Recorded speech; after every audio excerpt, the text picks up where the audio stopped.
The Dodgers slide into a trade the way millions of us would slide into Sydney Sweeney's DMs. The Rams appear to have a new starting inside linebacker. And why is former Clipper Marcus Morrison the slam?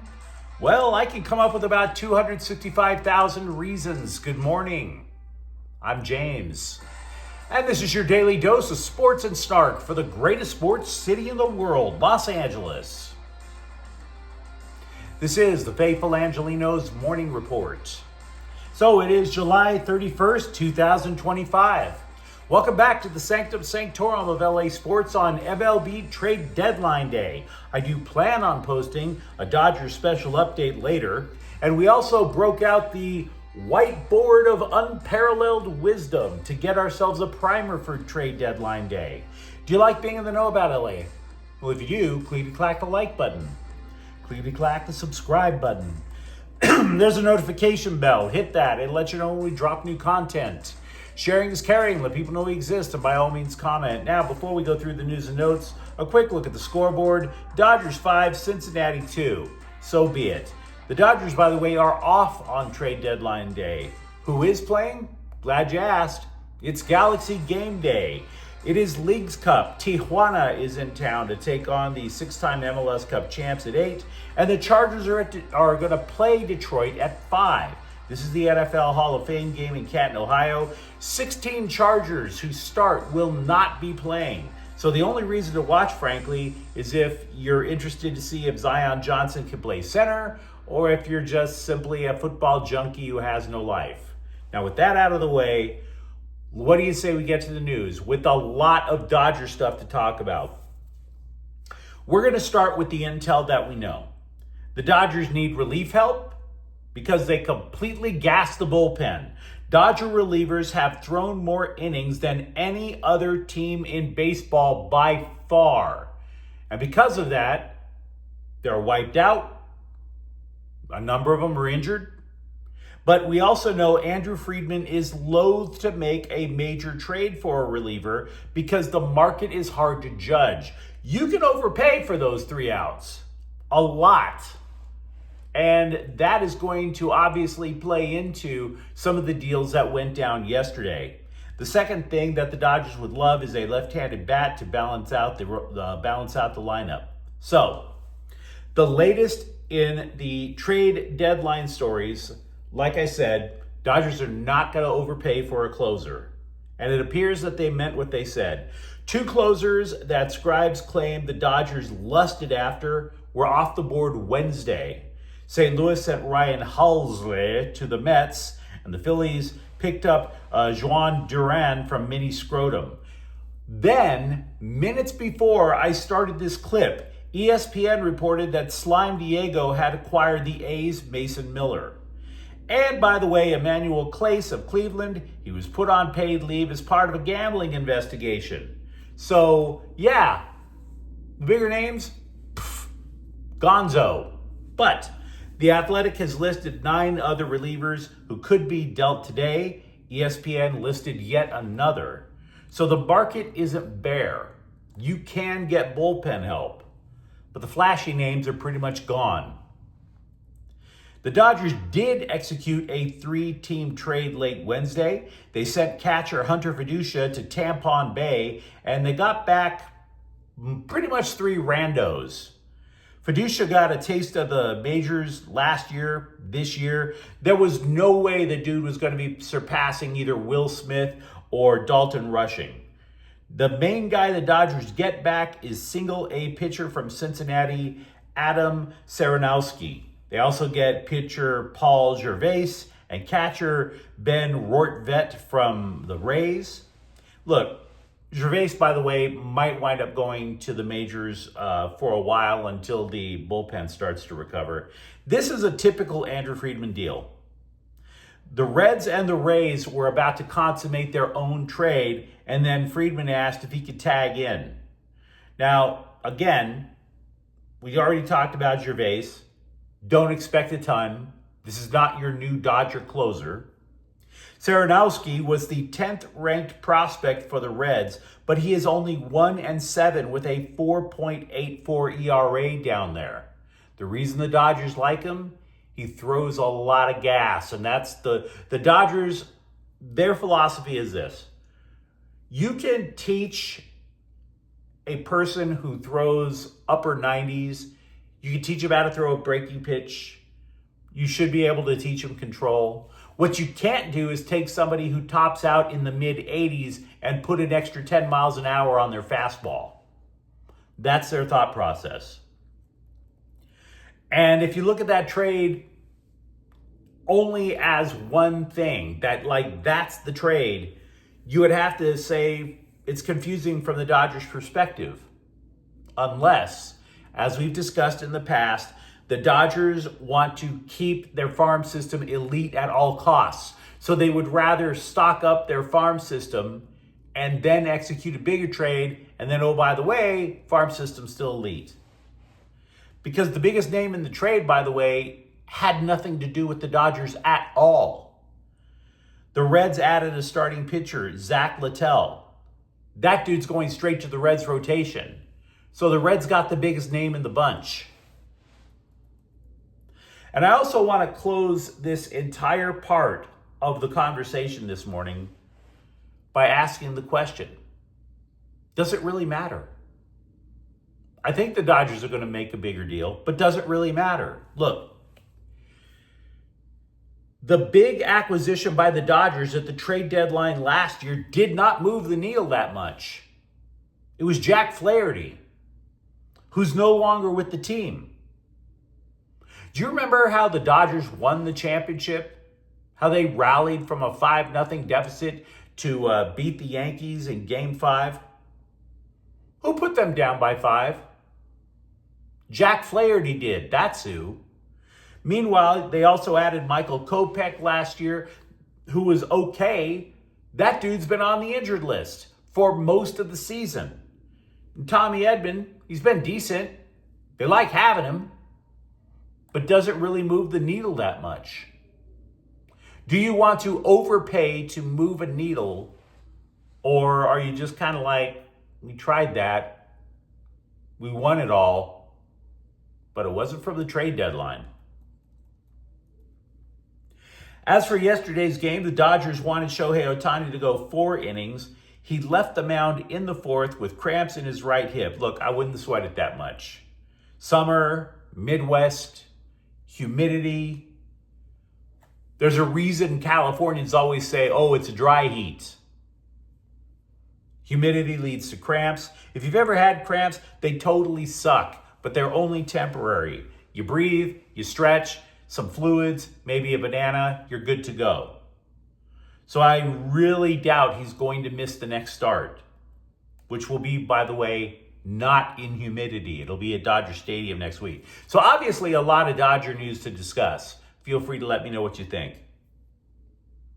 Meanwhile, with the Rams, ESPN falsely claims that the Rams run a 3-4 defense. That's totally not true. Many NFL teams play exclusively now with nickel coverage. So the Rams would also like to take a linebacker, say Byron Young. He's technically a linebacker. You always see him on the defensive line. So if you look at it from that perspective, the Rams always run a 4-2-5 or a 3-3-5. So what does that mean for the team this year? Well, going into training camp, the assumption was that if they run a 4-2-5, the 2 linebackers would be Omar Speights and returning Troy Reeder. That might not be true. The coaching staff and teammates are just drooling over Nate Landman, who only signed for $1.1 million. He has been the absolute stud of Rams camp. And for those of you who didn't know who the guy was, when you take a step back, it's actually pretty easy to figure out why. The dude played his first 3 seasons in Atlanta. The last was under former Rams defensive coordinator Raheem Morris. So the dude comes to LA and he already has an idea of what the Rams defense is about. The players love him so much. Look, safety Quentin Lake is happy because now he no longer has the green dot on his helmet, which means he was the one calling plays. Who's calling plays in Rams camp? It's Landman. They're overjoyed with what they've added in the linebacking. after all that panic porn from NFL analysts all offseason long. Oh, what are the Rams going to do at linebacker? What are they going to do in the defensive backfield? Well, at least they seem to have an idea with linebacker. Wouldn't you say? We mentioned a couple of days ago, former Clipper Marcus Morris was arrested at the Miami airport after allegedly bouncing checks. And then there was his brother Markieff, the former Laker. The truth will come out. Yes, it's a promise. The truth will come out. Well, after 2 days in a Florida jail, the truth, according to Marcus Morris, is F Vegas. Why F Vegas? Because TMZ is reporting that Marcus Morris allegedly took about $265,000 from 2 Vegas casinos. Like he was plotting a blaxploitation version of Ocean's 11 or something. Basically, the dude dropped 2 checks, one at the Wynn, the other at the MGM Grand, allegedly, total amount, $265K. Meanwhile, Markieff was on social media, quote, "Damn, for that amount of money, they'll embarrass you at the airport with your family," unquote. Yeah. Who wouldn't embarrass you over $265,000? You miss one student loan payment now, you're going to get your phone blown up. That's embarrassing when you're on a first date. You know what's really embarrassing? Dropping your drawers in front of strangers so that you can poop in the community toilet / sink in the county jail. But even for $265K, that doesn't seem like enough embarrassment. There is no Comedy Central roast that would embarrass you that much, considering the amount that $265,000 is. Now, Marcus Morris is in the process of trying to pay it back, which should be a snap if you made more than $100 million in a 13-year NBA career. Oh, that shouldn't be a problem, so long as you're not a gambling addict. Funny how not being granted bail in the court will inspire you to pay a 6-figure bill. Dude's been a frequent guest on ESPN's First Take. Maybe he might want to hit up Stephen A. Smith for a loan or something. Philadelphia Sixers president Daryl Morey, who apparently didn't have anything better to do. This is the guy who made the phrase, "trust the process," a punchline, not just in the NBA, but in all of professional sports. Your team sucks, you shrug it off and you say, "trust the process," when you know you don't even believe that there is a process. Anyway, Morey says that the Lakers' 2020 title will forever have an asterisk. Forever. The end of time. Yes, when the earth finally implodes under the heat of the sun, the only thing that will be left is random particles and a giant asterisk. And this is from a guy who doesn't even know what winning a title actually feels like. And by the way, I have to mention, he said he really wishes he could have that ring. Quote, "I absolutely would have cherished it," unquote, he said. So clearly it's tough to be a guy like Daryl Morey. First of all, he looks like what would happen if J.D. Vance and Harvey Weinstein had a baby. Secondly, disrespecting the Lakers' 17th championship actually ranks as the 3rd stupidest thing that Daryl Morey has ever said. Seriously, what kind of idiot are you if disrespecting the Lakers' 17th title is only the 3rd stupidest thing you've ever said? And you'd be like, "trust the process, that must be the first." No.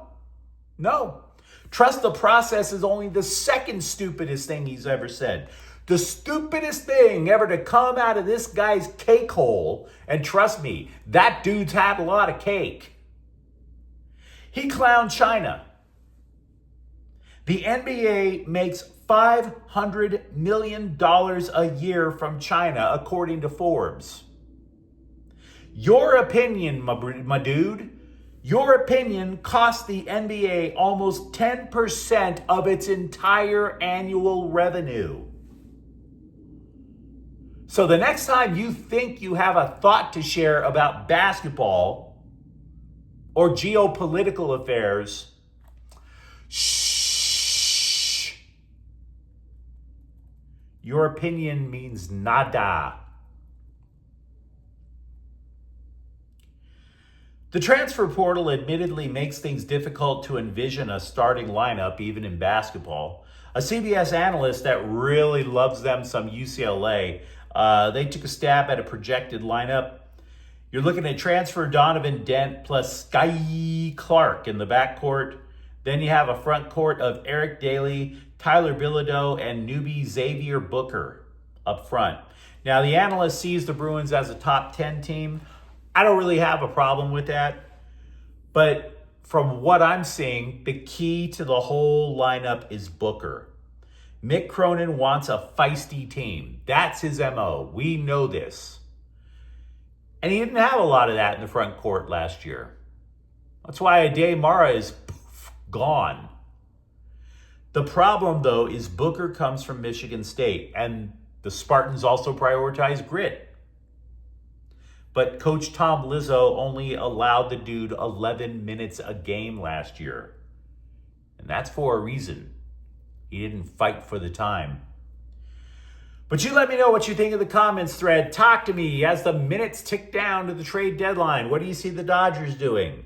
For that matter, are you cool with the new inside linebacking for the Rams? And if you enjoyed the content, don't forget to subscribe to Faithful Angelenos. We're talking LA sports every single day here. Thank you for watching. I'm James. We might be back later today with a Dodger trade roundup. And Faithful Angelenos is a Corte El Queso production. Take care.